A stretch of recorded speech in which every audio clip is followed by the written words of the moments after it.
Oi, Nani, o tema do Bastidores dessa terça-feira é sobre a retomada da economia e a gente vai conversar com o empresário de Limeira, Cássio Roque. Oi, Cássio, tudo bem?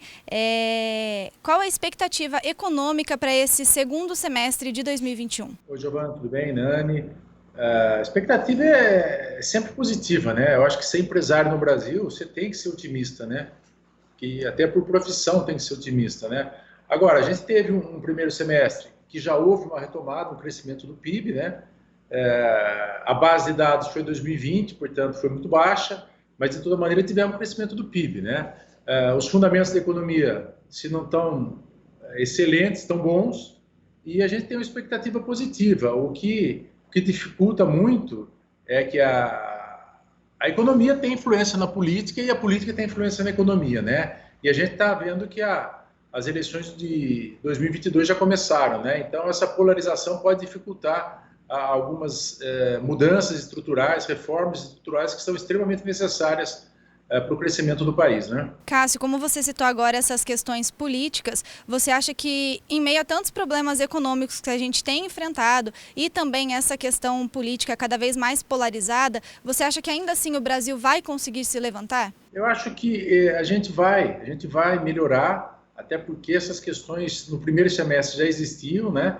Hoje estão um pouco mais acaloradas, mas já existiam e o Brasil teve um bom primeiro semestre, né? Considerando todos os fatores negativos, uma pandemia, problemas mundiais, né? Agora, esses aspectos políticos, quando a política vira o assunto principal, e mais do que a política, quando a eleição vira assunto principal, o foco que deveria estar nas reformas estruturais sai fora, né? O foco fica em discussões secundárias na questão econômica, né? O foco passou pelo voto auditável, o foco agora está nas questões entre o presidente e o STF, né? Que são extremamente importantes. Mas, em se tratando de economia, nós precisaríamos estar discutindo nesse momento que reforma tributária nós queremos, qual reforma administrativa que nós queremos e precisamos, né, para poder desatar o nó desse crescimento que não vem, né? Nós estamos há 15 anos sem crescimento nesse país, né? E a gente sabe que essa polarização trará reflexos ainda em 2022, aí com uma possível eleição, com uma possível disputa entre Lula numa ponta e Bolsonaro na outra. Como você vê essa polarização para a economia hoje, Cássio? Eu acho que a polarização em si, ela é negativa, até porque, né, a polarização lemos extremos, né? Tudo que é extremo de certa forma, é prejudicial, né? Agora, o que nós temos que entender é que nós não estamos mais, nós estamos há um pouco mais de um ano de uma eleição e não vamos ter mais um cenário favorável ao surgimento de uma chamada terceira via. O que nós temos está aí, são esses dois extremos, né? Eu acho que se o Bolsonaro não entrando um pouco no campo político, Giovana, se o Bolsonaro não é o presidente dos sonhos, e não é, né?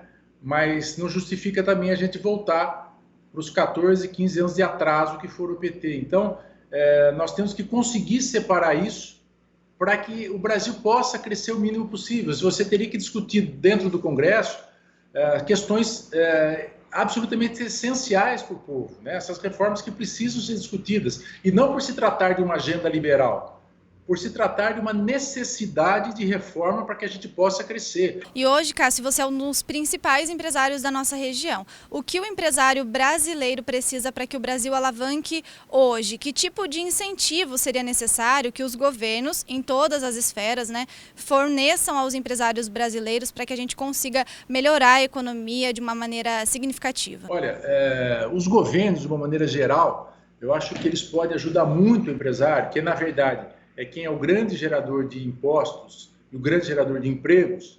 Ele poderia ter uma agenda positiva no sentido de reduzir essa carga tributária, aumentar a base de contribuição e diminuir as alíquotas para quem produz. Esse é o primeiro passo.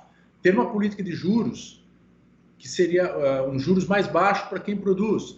Mas para você ter um juros mais baixo, você precisa ter um Estado eficiente, que não seja deficitário, precisa financiar o seu déficit, né? Então, eu acho que no Brasil, o Estado, de uma maneira geral, pode ajudar muito o empresariado e a população, né? No Brasil, se eles não atrapalhassem, já estava muito bom, mas não é o que acontece, infelizmente. As políticas são voltadas por interesses próprios, o Estado se retroalimenta, né, os interesses corporativos dos funcionários públicos, os privilegiados. Eu não estou falando de professores, de enfermeiros, gente da saúde, da segurança, da limpeza, não. Eu estou falando daqueles graduados e favorecidos e privilegiados. Eles têm força dentro do Congresso. E a população como um todo, e os empresários, que são os grandes empreendedores que movimentam essa economia, não tem, infelizmente. Então, o governo no Brasil, se não atrapalhasse, já estava bom. Mas não é o que a gente vê, não.